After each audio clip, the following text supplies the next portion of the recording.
YSRCP party ప్రతిపక్షంలో ఉండి ఆ రోజు తన అనసూయల చేత ఆ రోజు చింతలపూడి ఎత్తిపోతల మీద, పట్టిసీమ మీద, పురుషోత్తపట్నం మీద కూడా ఎన్జీటీకి కేసులేసి ఈ పథకాలు పూర్తవుతే తెలుగుదేశం ప్రభుత్వానికి మంచి పేరు వస్తుందని ఆ రోజు నిలుపుదల చేసేటువంటి విధంగా ఆ రోజు వైఎస్ఆర్సీపీ పనిచేసినటువంటి పరిస్థితి అధ్యక్ష.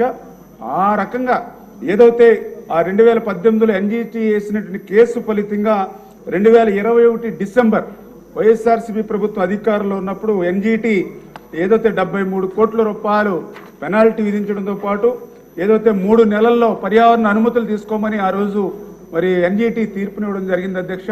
దురదృష్టం ఆ రోజు ఉన్నటువంటి వైఎస్ఆర్సీపీ ప్రభుత్వం 3 నెలల్లో ఏదైతే పర్యావరణ అనుమతి తీసుకోమని చెప్పినా కూడా మరి వాళ్ళు మిగిలినటువంటి 3 సంవత్సరాల్లో కూడా ఆ పని చేయనటువంటి పరిస్థితులు, ఆ పనులన్నీ కూడా నిలిచిపోయినటువంటి పరిస్థితి వాస్తవం అధ్యక్ష. అందుచేతే ఈరోజు ఈ ప్రభుత్వం ఎన్డీఏ ప్రభుత్వం అధికారంలోకి వచ్చింది.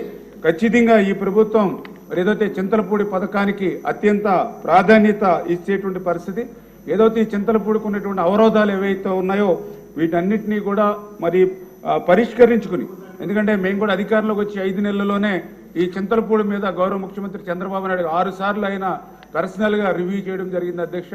మేము కూడా 7-8 సార్లు మేము కూడా రివ్యూస్ ఆ కలెక్టర్స్ తోటి ఎవరైతే ల్యాండ్ ఎక్వేషన్ ఏదైతే ప్రాబ్లం ఉందో వాళ్ళందరితో కూడా రివ్యూ చేసి మరి చంద్రబాబు నాయుడు గారు కూడా చాలా క్లియర్గా మొన్న రివ్యూలో కూడా చెప్పడం జరిగింది.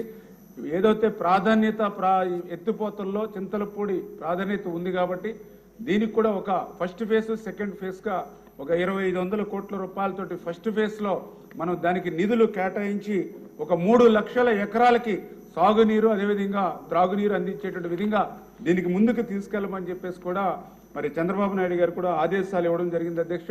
ఆయన ఆదేశాలకు అనుగుణంగానే మొన్న పెట్టినటువంటి బడ్జెట్లో కూడా నిధులు సమస్య ఉన్నప్పటికీ కూడా చింతలపూడి పథకానికి ఆ నిధులు కూడా మన బడ్జెట్లో మరి కేటాయింపులు జరిగినటువంటి పరిస్థితి కూడా మీకు తెలుసు కూడా అధ్యక్ష. అదేవిధంగా ఏదైతే ఇంకా సేకరణకు సంబంధించి ఇంకా 934 ఎకరాలు ఇంకా సేకరణ చేయవలసి ఉంది అధ్యక్ష.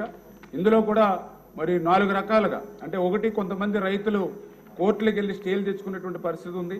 కొంతమంది రైతులు కోర్టులకు వెళ్ళకపోయినా ఫిజికల్గా అక్కడ ఏదైతే వాళ్ళకి ఇచ్చినటువంటి అవార్డు ఏదైతే ఉందో అది అమౌంట్ సరిపోవట్లేదని కొంతమంది ఫైట్ చేస్తున్నటువంటి పరిస్థితి ఉంది.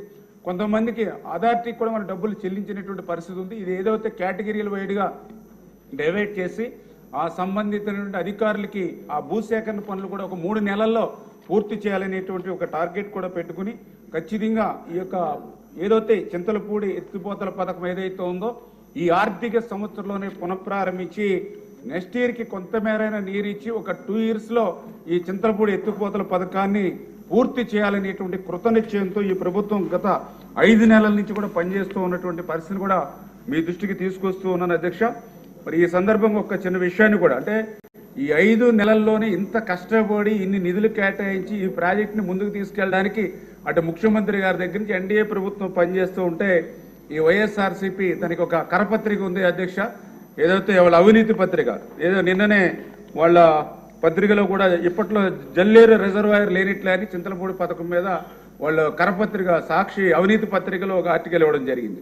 నేను కూడా చెప్తూ ఉంటా, ఏదైతే మనం కూడా సిగరెట్ ప్యాకెట్ మీద చూస్తూ ఉంటాం పొగ తాగుట ఆరోగ్యానికి హానికరం అని, అదేవిధంగా సాక్షి పత్రిక చదవడం కూడా ఆరోగ్యానికి హానికరమే అధ్యక్ష.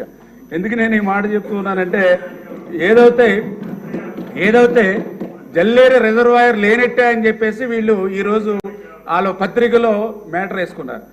కానీ గతం నేను చూస్తే ఏదైతే వాళ్ళ ప్రభుత్వంలోనే, అంటే 2023లో వాళ్ళ ప్రభుత్వం